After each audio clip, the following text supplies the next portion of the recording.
I think what the story points to is that the work of Ray Harryhausen single-handedly not only continued like the fantasy and science fiction genre, and kept it alive in a very fallow period. I mean, where else could you go see a skeleton get his head chopped off, or a cyclops get his eye poked out, you know, or a man getting squashed by a giant tree wielded by a cyclops, or the Washington Monument crushed 150 people. You know, a flying saucer crashes into it. And so all of these very important filmmakers today, Peter Jackson included, are very vocal about the huge debt of gratitude that we all owe Ray Harryhausen for his body of work. I mean, he really did. If he wasn't here, none of us would have been here. You know, his art has really allowed movie audiences to dream with their eyes open, and has, you know, just done so much to captivate us all through our lives. The George Eastman House proudly pays homage tonight to Ray's work and his contributions to the art of movie making. The George Eastman House, International Museum of Photography and Film, is pleased to confer upon Ray Harryhausen the privileges and title of George Eastman Honorary Scholar. Ray?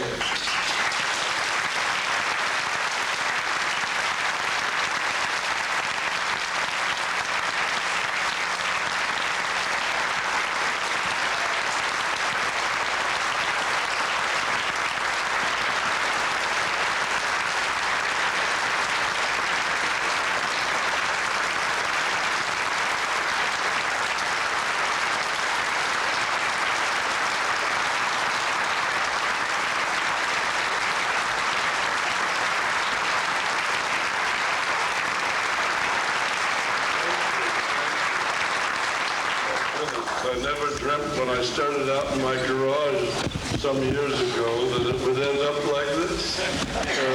The star on Hollywood Boulevard. It's amazing what the fickle finger of fate can do.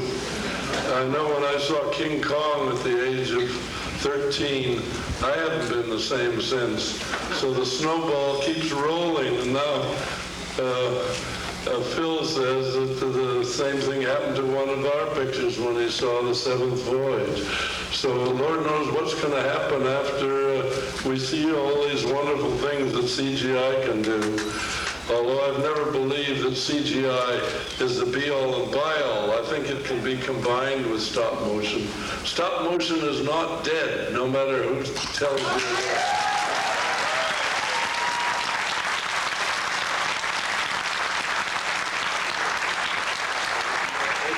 Combined, I think, with motion CGI and make a new wonderful tool.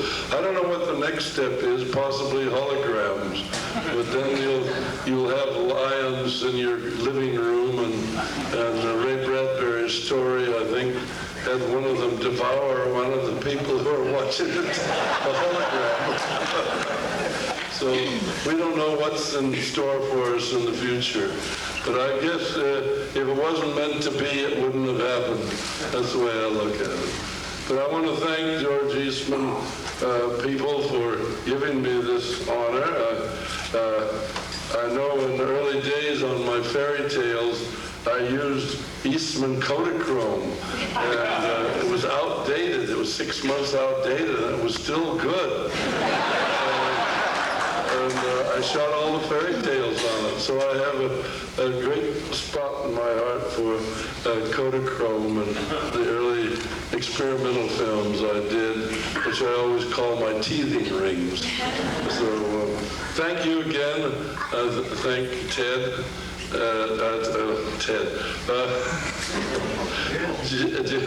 Jim, Ted Hartley as another friend. Jim, I thank Jim and the Eastman Kodak people for giving me this great honor. Thank you very much.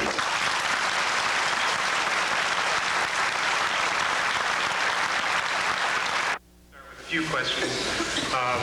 First of all, you're one of the very few visiting filmmakers who have come here who actually sit through your work.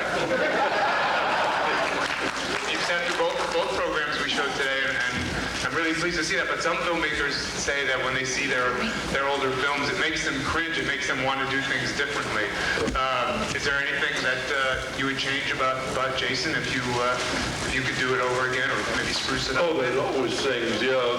There's certain scenes I feel if I'd taken 5 minutes more, it could have been a little better scene. But we never had the chance to do scenes over very much because there were so many cuts. And the animation, as you know, takes a great deal of time. So I would like to do a lot of scenes over, but I think I could refine them a little. That's the beauty about CGI. You can go over and over and over and refine it. Otherwise, when you do an animation scene, you have to start right from scratch and start all over. So we never had time or money for that. It holds up remarkably well. Well, that's wonderful. And, I think the sound in this room is magnificent. Yeah, the movie sounded really really did great. justice to Bernie's score. Yes. Well, let's since you mentioned him, let's talk a little bit about Bernard Herrmann. You got him for 4 films. Yeah. And in fact, using Bernard Herrmann also marked a transition in your career in that the first film you did with him was your first color film, but also kind of Seventh Voyage of Sinbad I'm talking about. Yeah. And this is a film that took you away from the types of films you had been doing. Well, we had, in the early days, of course, as I said before many times, we were on a very low budget, and we used canned music from other films. There's a stock library that furnishes music by the yard. You have to pick out the appropriate music you think will fit that particular scene. Earth versus the Saucers and It Came From Beneath the Sea all had canned music. And so it was a pleasure. I know I grew up with Bernie Herrmann. I used to listen to him every Sunday on the Orson Welles Mercury Playhouse. And I was very happy that we got Bernard Herrmann for the Jason and the Argonauts. And he also, I believe, coincidentally scored Orson Welles' War of the Worlds program, which you worked on for a short time. Well, you made some test footage for a proposed project in the 40s, War of the Worlds. Yes, I did. And that was right after Mighty Joe Young. And I peddled it all over. Jesse Lasky Sr. had it for a while, for 6 months, and he couldn't get any financing for it. I made 8 big drawings, some of which are published in the book, and then took it around, and nobody seemed to be interested. I showed it to George Pal and to various other people. But the animation just wasn't that popular. Everybody was rather afraid of it because they thought, it's out of control. If only one man is tinkering with it, you can't fire him without thinking. Let me go back to Jason. At this point, how involved were you with the casting of the actors in the film? You never used really big stars. No, we never felt we needed names because we were telling the story and not glorifying the actors. So we had always competent actors. We had, particularly when we went to Britain, we had some of the most finest British actors for character parts. Especially Nigel Green, who plays Nigel Green and Larry Naismith. They were in several of our pictures. Todd Armstrong, I read in your book, that's actually not his real voice we hear in the film who plays Jason. No, we had a problem there. He had a very strong American accent, and so we had to dub his voice to sort of neutralize it so it wouldn't clash with the British accent. But I imagine not having stars also was one of those factors that led to you having such great freedom to do your own work. Yeah. In other words, you didn't have, well, for example, Joan Crawford, who you say you were inspired to create the Medusa, at least the lighting on her eyes. Maybe I've spoil the secret. I want to explain. Yes, I love we're both admirers of Joan Crawford. So. I'm a great admirer of Joan Crawford, but I loved her facial structure, and in Mildred Pierce, when she came in and out of the light, I tried to incorporate that in Clash of the Titans and the Medusa sequence. But I imagine not having her as an actress in your film, maybe if she was so inclined to be temperamental, I don't know that she ever was, but perhaps, you know. I never had the pleasure of working with her. But it was never a problem for you because you always had up-and-coming actors and Oh, yes, we were very working actors. Yes. And MGM, when we made Clash of the Titans, we started it with Columbia, and then the budget got too big, and they turned it down. So we had to go outside for financing. And we went to one company, and the first person they suggested for Perseus in Clash of the Titans was Arnold Schwarzenegger. Before he became famous, before he was governor of California. But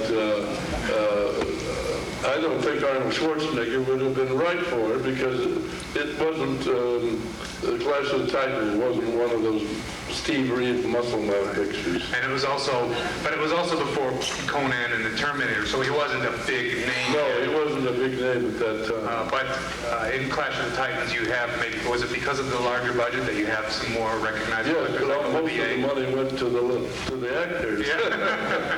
Well, that explains it. I just have one more question before I want to throw it out to the audience, and that is, how did you decide how to finish off the skeletons? Well, it's you don't realize what a problem it is to try to kill death. How do you do it, you know? As you saw, a sword was run through the rib cage and it didn't seem to damage them. Even cutting the head off, I did one scene of him, the skeleton on his hands and knees looking for his head. It got a little comical and we thought we'd better cut it out because it slowed the pace down. I want to bring Phil up here, but shall we introduce everyone to your friends that you brought with as well? Oh, yes. Why don't we do that? And then we can bring some along. And we'd also like to bring up Phil Tippett again, if anybody has any questions. You're going to take my place here. Phil?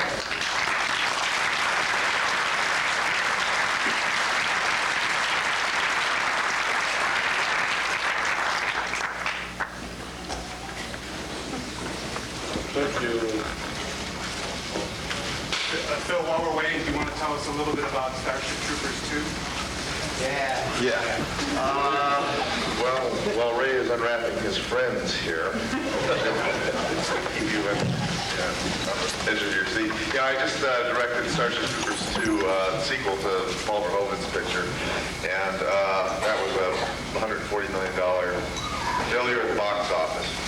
And as a consequence, Sony didn't want to do another theatrical feature, and I've been looking with the producer I've been working with for many years, John Davison, who did RoboCop and Starship Troopers, along with Airplane and a bunch of Roger Corman pictures. I've been looking for a project to direct myself, and I've been working with Bookie and the writer of Bookie's project at Eastman for quite some time. So John went in and kind of fished around at Columbia to see if there was any interest in doing a lower budget version of Starship Troopers direct to video. And they said, yeah, basically we'll give you, about a billionth of the budget of the first picture. But our deal was, well, if you're going to do that, then then you'll leave us alone to do the picture. Yeah, right. And they went, yeah, right. But that's ultimately what happened. That was it's weird working on so many of these Jurassic Parks and Starship Troopers and all these things, working on these $100 million, $100 million plus movies. After a while, it became not fun at all because in this corporate culture, what you become is very managed and overmanaged. And so craftsmen and artists can't fly their trade. they have to be answering to worried, executives that have no experience in filmmaking whatsoever. So when you work on these smaller budgets, and when you work in the realm that Ray worked, the bad news is you don't have any money, but the good news is you don't have any money, because that leaves you, some, and that's all you have really as a creative person, freedom to actually try and make the things you want to make. And so that was pretty much our deal, and we were able to proceed with Starship Troopers on that. And so I was relatively happy about how it all turned out. But again, I think it was really important to go back to our roots and start making movies back the way Ray made it. Now, we're recording our conversation for our archives, so if you could wait when we call on you for the microphone to reach you, and then everyone can hear the question, and we'll get it recorded as well. Let's see who's in the Let's see who's in the box first. Do you need help taking that? I'm sure everybody can guess. He feels more at home. This is one of the skeletons. I still have 3 are in Berlin in my exhibition. This is one that was, I think he was also in the Seventh Voyage of Sinbad fighting Sherman Matthews. So I made 6 more for Jason. All sort of look alike, but all skeletons look alike. These are the jointed figures. There were 7 of them in the original situation, and he has don't count the ribs if you're a doctor. He has every joint that a real skeleton would have, and so that you can operate him in the manner that makes him look rather natural. Did your father help with this one? My father, I made the designs and sent them to America when I lived in London, and he did the skeletons on the lathe. And one of the big problems was to hide a skeleton within a skeleton. The skeleton of the little joints had to be tough enough to hold their position. So I didn't want to cast on it like I usually do with a rubber mold.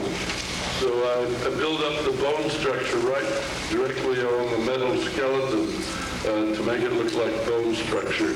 I dipped cotton and latex and modeled it directly onto the skeleton. So he's lasted pretty well.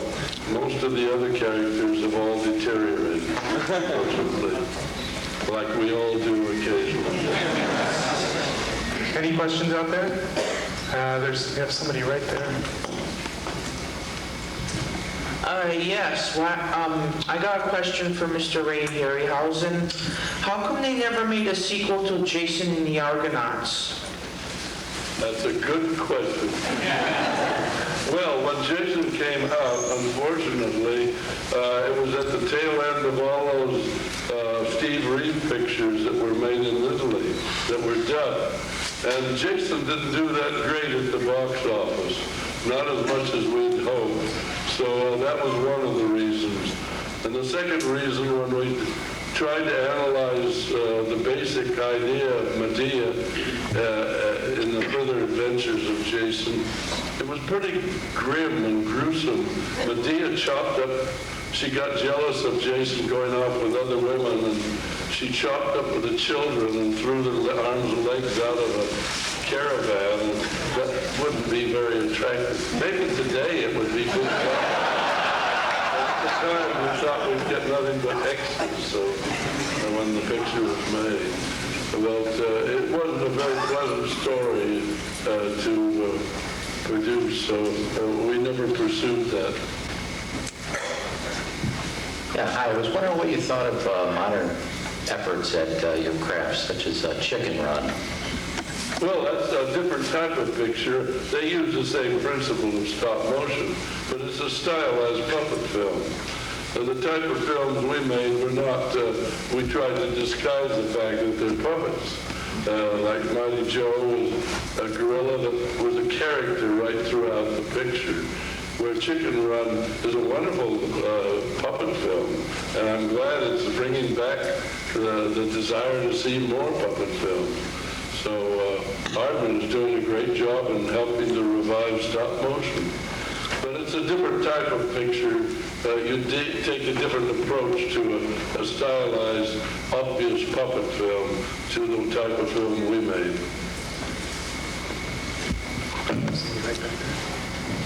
You always said you wanted to do the skeleton scene at night in Jason and the Argonauts. Why didn't you?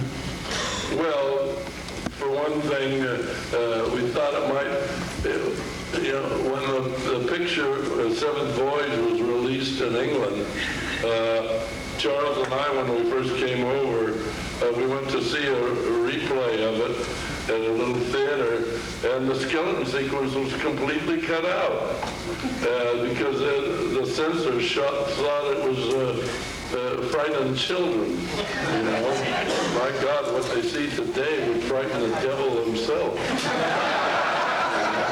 But the censors were very strong at that period, and we were afraid that if we made it too dramatic and having nights with 7 skeletons, we'd get 7 X's. But so we toned it down. In the original Jason legend, of course, rotting corpses come out of the ground.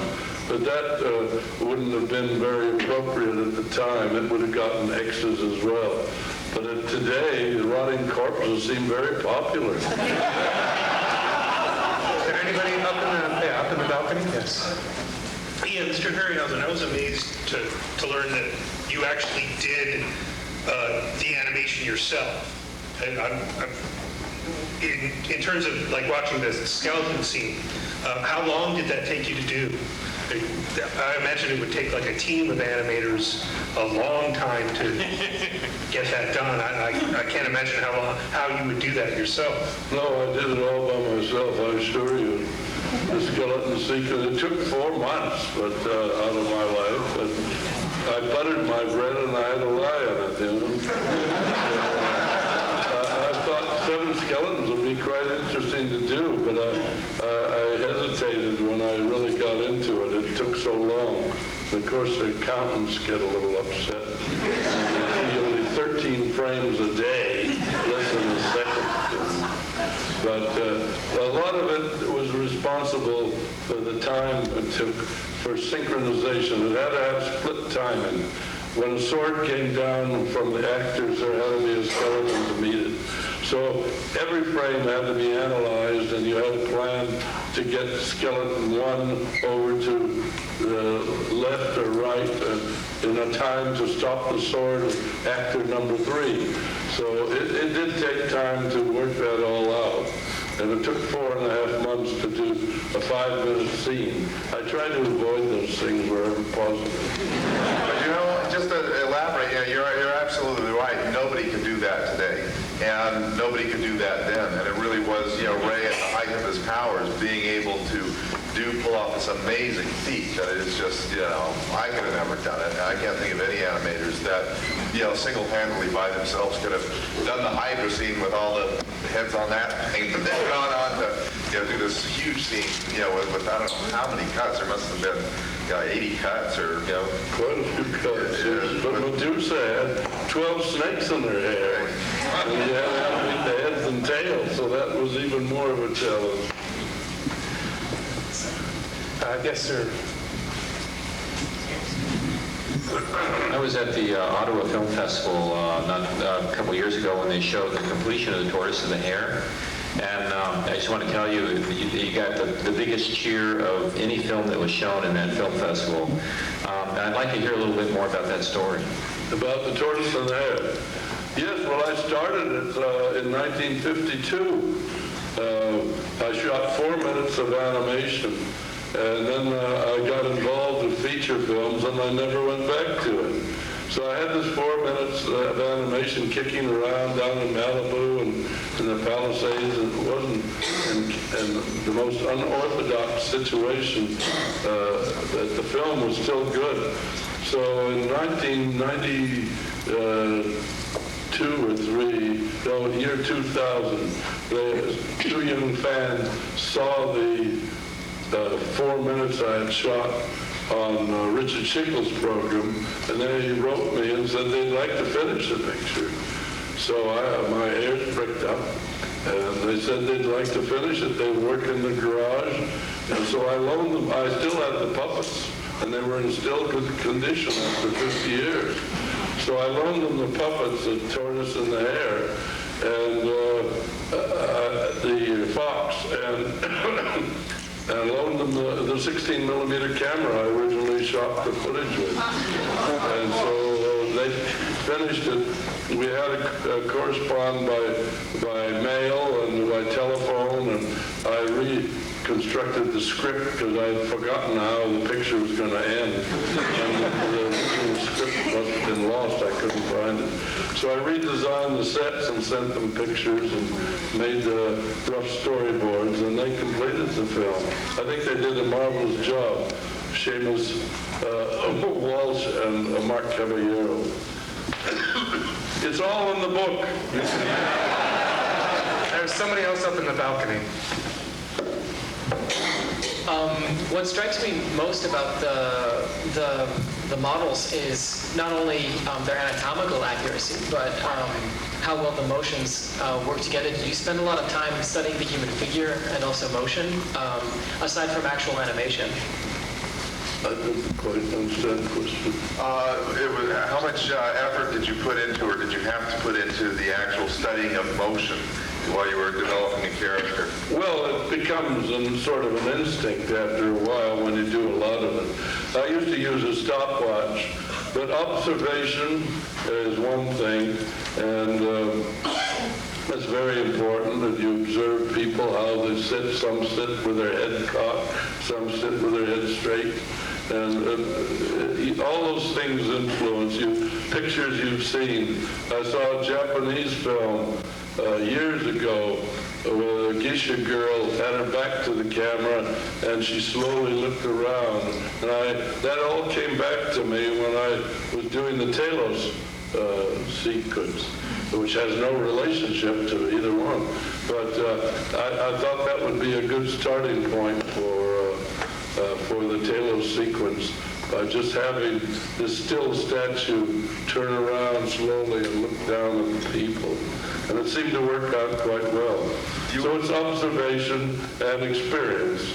Teaches you timing and various other things. You were mentioning when we were in San Rafael at the Rafael Theater that initially, earlier on in your career, you did do more acting in pantomime. You set up Mighty Joe Young, you laid down a canvas sheet and experimented eating carrots and so. Oh yes, I did that. Yeah. Oh yeah. One pose suggests another. That's the marvel of Willis O'Brien's original technique of having one figure that's jointed. One pose, you get it in a pose, and that suggests another pose. So it's much more creative on the set than George Pal's technique, where you had 25 separate figures to take one step, and all you did was substitute a new figure that was a little more progressive. The Willis O'Brien's technique for our purpose was the best technique to use with a single figure. You mentioned your garage and your father putting a figure together with a lathe. What did your garage look like? The garage was just a normal car garage, but we left the car out, of course. Not like George Eastman's garage. No, nothing like George Eastman's garage. It could house the 10 harvesters in there. But no, it was just a small two-car garage, and we left the car out, and I built my sets in that. I originally started my first cave bear experiment out in the sunlight. And of course, it took all day to shoot him romping around on the set, and the sun moving across the sky, you got time-lapse photography of all the shadows moving. So I had to get some lights and do them all inside after that first experiment. Somebody in the back. Yes, sir. Mr. Harryhausen, I know that you're very good friends with Ray Bradbury. Did you ever get a chance to do any work professionally with him, as far as film work or any other thing for that matter? Well, the closest thing we got to working together was on the Beast from 20,000 Fathoms. that all came out by accident, of course, but that was the closest we've ever got to collaborate. We used to talk for hours on the telephone, and those days, for 5 cents, you could talk for a half hour. And so he lived in Venice, and I lived in Baldwin Hills, and we used to talk for hours. He would formulate a story, and then I would animate it. And it never matured for some reason. Either he was busy or I was on another project. And the closest thing was The Beast from 20,000 Fathoms. It's all in the book. Hello, Mr. Harryhausen. Hi. This one. Right there. Hello, Mr. Harryhausen. Right over here. Hi, I work in a college that has college students that are studying stop motion. And as you said, a lot of things have changed with computer graphics coming in and potentially encouraging people to think that it will replace